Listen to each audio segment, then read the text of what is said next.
pour que ñu accepte seen recours est-ce que loolu du li ñuy bañ souvent nga xam ne waxtaan nañ ko ci plateau yi ba tey que ni président day dugal loxoom ci justice 7 sages yu toog war a décider ndax Aïssatou Mbodj day bokk ci élection yi wala déet ngeen bëgg président de la République Macky Sall moom mu dugg ci. waaw xam nga président dafa mas a dugal loxoom ci justice bi ni muy doxee. surtout décision yu ko intéressé. dañ fi dem élection législative député yi da nga ko fàtte.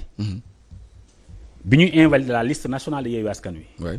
objectif bi moo doon les ténors de Yewwi muy Aïda Mbodj muy Ousmane Sonko bu ñu dem assemblée nationale. lu mësul am ci histoire politique du monde. ñu def ko c'est le conseil constitutionnel moo ko def. jël ay suppléants valider leen pour ñu dem élection.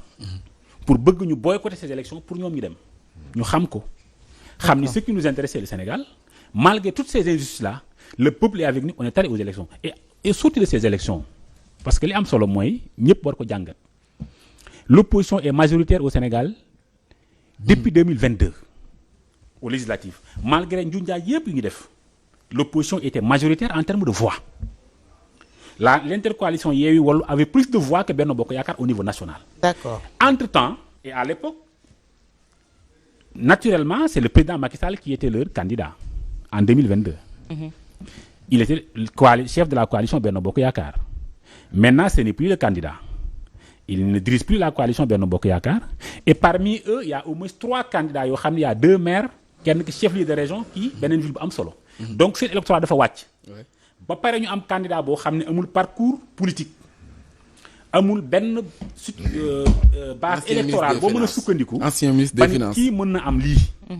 et que l'opposition s'est renforcée davantage en termes de leader et en termes de voix. dinañ ñëw ci opposition renforcement boobu mooy lan au soir du 25 février 2024. un candidat de l'opposition gagne ces élections-là et que mu bokk sur les rangs de la coalition. mais moom da ngeen bëgg daal mu wax conseil constitutionnel que ni mu xool recours yi. valider les candidatures loolu ngeen bëgg président Macky Sall def ko. mais mën na ko da koy def parce que moo nommé les juges. c'est lui qui a nommé les juges et le président de l'Assemblée nationale. D'accord mais tous les 7 juges ont été nommés par le président de la République et le président de l'Assemblée nationale. D'accord. qui 3 qui 4. D'accord. naturellement même si la justice. am na pouvoir judiciaire la bu war a am indépendance am. il y a certaines situations yoo xam ne il y a une émission directe du pouvoir exécutif boo xam ne. mais vous ne pouvez pas vouloir une chose et son contraire ndem yéen ay wax ne juge yi nañ leen bàyyi seen teyu bakke ñu liggéey. bii pas ngeen di adressé wu directement au président Macky Sall. pour dire que c'est à lui d'intimer l'ordre au juge. pas d'intimer l'ordre ñu valider non pas d'intimer l'ordre au juge. mais de quoi dañ koy interpeller ci responsabilité par rapport au Sénégal c'est lui qui est élu gardien des institutions. président de la République donc am na situation bu naree am da nga ko interpeller en tant qu'acteur politique. c'est tout à fait normal. mais il n'est pas le juge électoral. il n'est pas le juge électoral mais. mais génn wu ci loxoom soo leen nangoowee loxoom dugg ci rek kon mu leen bañ. le nom du président de la République ne figure pas dans le code électoral. c'est évident. il y a aucune ligne. aucun alinéa qui dit que le président a son rôle lii la war nag si élection bi sur le processus bi y a des juges électoraux xam nañu leen c'est le conseil constitutionnel. ku ñu valider moo la war a valider dafa am histoire bu jàll. ku dafa am lu ñu dund. dama la jox ni la les élections sax waxuma sax législatives ba ñëw local. les élections locales. presque dañu invalider liste Yewwi presque sur 30 départements. presque sur plus de 65 communes. invalidé injustement yoo xam ni dañ ko defoon parce que jàpp nañ ni bu fa Yewwi demee gagné. législative yi ñu defaat la même chose ñu war a atta ñu defaat loolu suñu jëmee présidentielle yoo xam ne nag wóor nañu ni téye nañu affaire bi duñu nangu kenn sàcc ko wala. kon da ngeen ko ciy génne ba mu set mais Georges Issa ñu ñëw ci Georges rapidement Georges bu fekkee ne tey ci recours yi ñu gis ñu doog a fësal dem maître Amadou Sall nanguwul woon wax recours yi fan la mais tey bi ñu xëyee fësal conseil constitutionnel jël na responsabilité fësal ñan la Amadou Ba ci boppam. déposer ay recours contre ñooñu mu di Diomaye Faye ak Cheikh Tidiane Dièye mais pourquoi avoir choisi ces deux-là et également le contenu même également de ces recours-là li ñu ci wax. xam nga le recours loi moo leen ko may. c'est-à-dire c'est le conseil constitutionnel d'ailleurs moo leen ko rappelé bu mu génnee la liste des 21 candidats def leen ne képp koo xam ne da ngay bëgg a am li ngay diingat ci benn candidat mun nga ko def. et ça c'est un droit boo xam ne il est donné qu'aux 21 candidats. maanaam képp koo xam ne dañu la éliminer amatoo pour déposer recours en tout cas amatoo pour critiquer naan je conteste cette candidature là en 2012 je rappelle qu'en 2012 il y avait 7 candidats bi nga xam ne dem nañ conseil constitutionnel il y avait 7 candidats yoo xam ne dañoo contesté woon déposé un recours contre la candidature d'Abdoulaye Wade 7 candidats sur les 14 qui étaient sur la ligne de départ donc ils avaient déposé un recours conseil constitutionnel pour dire que la candidature de Wade était anticonstitutionnelle parce qu'il devait faire que 2 mandats et n'a pas droit en 3e. Maintenant les recours c'est selon man je me suis dit que même finalement comme le recours de Benno Bokk Yaakaar c'est tout simplement parce que dañoo gis que beaucoup de candidats dañu déposer ay recours ñu ne ñun tamit duñ ci des parce qu'on a des choses à dire. Suivisme rek mais le recours le plus sérieux boo xam ne man jàpp naa c'est le plus sérieux mooy bi nga xam ne moom peut-être mooy bi Thierno Alassane déposé boobu xel mën na ko nangu parce que constitution sénégalaise en son article 4 moo ne bépp Sénégalais boo xam ne da ngay dem ci élection da nga war a nekk exclusivement de nationalité sénégalaise loolu c'est la constitution qui le dit léegi Thierno Alassane à partir de ses investigations wala leneen lu ay informations yu mu jot ne Karim Wade n'est pas exclusivement de nationalité sénégalaise et loolu mooy recours am il se trouve que Karim aussi bon tout le monde sait que Karim loolu ñëpp xam ne Karim n'est pas exclusivement de nationalité sénégalaise il est né à Paris ça du loo xam ne daf ko jënd du loo xam ne daf ko négocier daf ko judduwaale. Donc les recours contre Karim et contre autant pour moi Bassirou et Cheikh ne s'y est pas. Loolu c'est de la diversion. Il y a des recours yoo xam ne c'est de la diversion. am na yoo xam ne parce que bon seulement ça ne tient pas et là je crois que le conseil constitutionnel moo leen jox cette porte ouverte là mais bu demee ba ci biir ba ñu analyser kii nañu xam ne loolu mënul nekk.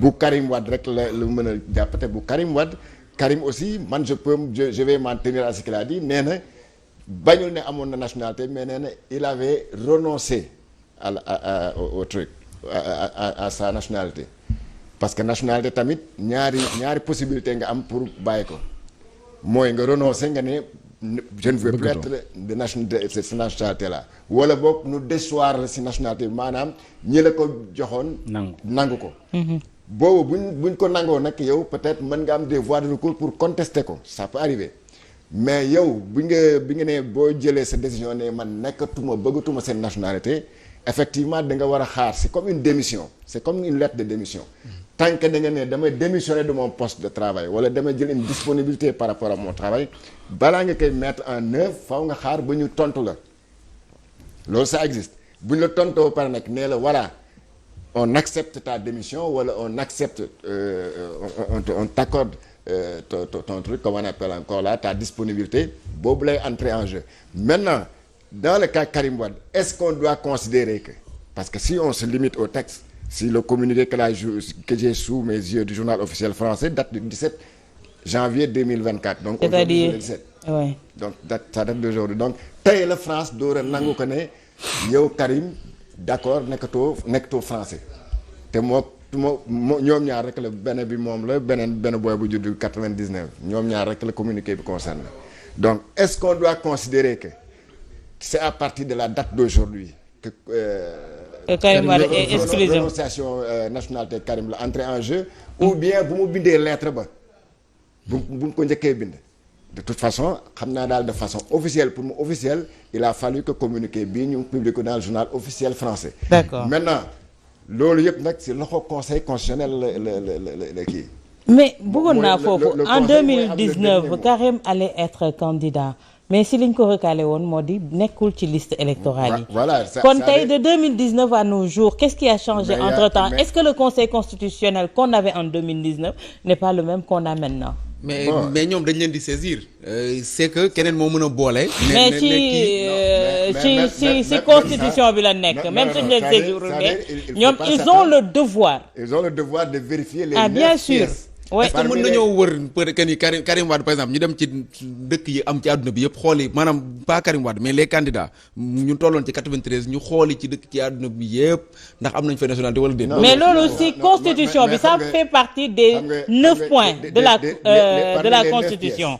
ñoom ñoo ko war a vérifier. Parmi les 9 pièces. oui je crois que c'est le conseil constitutionnel qui a droit donner les moyens. Voilà. De vérifier. Parce que yow li ñu lay njëkk a laaj mooy sa photocopie carte d'identité légalisée c'est pourquoi c'est pour il y a le certificat de nationalité, mais la carte d'identité et l'extrait de naissance c'est effectivement pour vérifier quelque chose, pour vérifier est-ce que yow tu as 35 ans d'abord. Parce que c'est extrait de naissance ça mooy valider que tu as 35 ans mooy âge bi nga xam ne c'est l'âge plancher pour mën a nekk candidat à une élection ñu vérifier l'âge plafond est-ce que yow dépassé woo at âge boo xam ne wane que te loolu lan moo la ko mën a wan moo mën a firndeel mooy sa extrait de naissance. Ensuite maintenant pour les autres détails que man je ne dois rien au fisc, que moi je suis exclusivement de nationalité sénégalaise, ça c'est des déclarations sur l'honneur qu'ils font sur un truc que je déclare être exclusivement de nationalité sénégalaise. Maintenant le conseil doit se donner les moyens de vérifier cela. Wóor na ma ne conseil constitutionnel le président du conseil constitutionnel c'est pas n'importe qui bu jëloon téléphone am woo am bu fekkoon ne lii yëpp coow lii yëpp amul bu ko neexoon mën na ko vérifier parce qu'il suffisait tout simplement d'appeler à l'ambassade de France au Sénégal. Rien ne nous dit sax que ni ñi jàll nii déjà même bu ci amee bu kenn saisirul ça passe. mais tey jii est-ce que tey grief yi ñuy soulever yëpp contre certains candidats mais également contre le conseil constitutionnel tey jii doute yi nga xamante ne mi ngi plané tey jii et institution boobu tey moo ñuy mën a permettre ñu dem à des élections transparentes.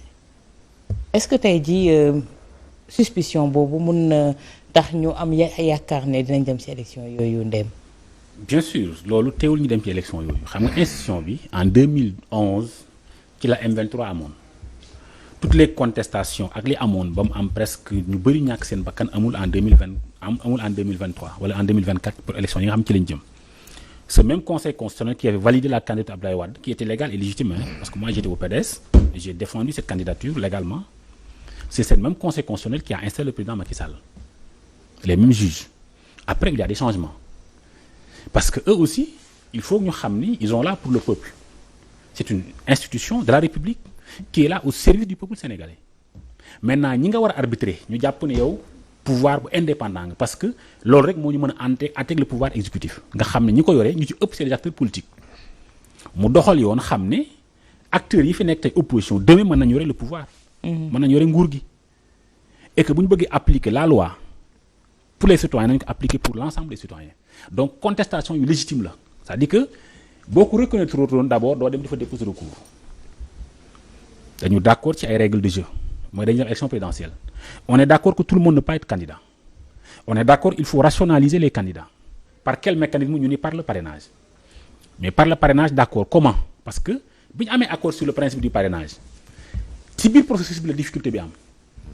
Parce que l'homme fort, c'est-à-dire que la personne clé du parrainage, c'est celui qui est en charge les fichiers, l'informaticien. Qu'aucun leader ne peut identifier. C'est qui?